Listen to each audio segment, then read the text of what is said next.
you okay, Michael? What's wrong? Oh, no, my elbow really hurts. Well, Michael, what you need is this HypaCool Instant Cold Pack. That sounds great. I feel better already. But how does it work?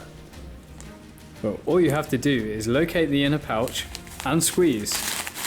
Just like that. Here you go, Michael. Wow, thanks. It's like magic. It's freezing cold. But hang on a minute, viewers. He's not supposed to apply it directly to his skin. Make sure you put the ice pack inside of a cuff, or you can use anything else like a bandage or towel.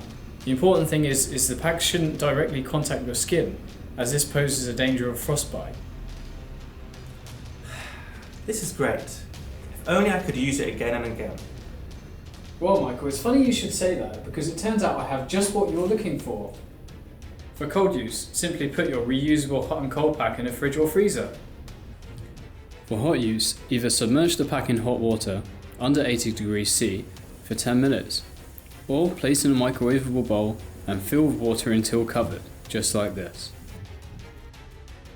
Then heat on high power for 1 minute if you're heating the pack from room temperature, or for 75 seconds if you're heating it from frozen. Leave the pack to stand for at least as long as you've heated it for before using it. And you should use a barrier between the pack and your skin for hot use as well as for cold use.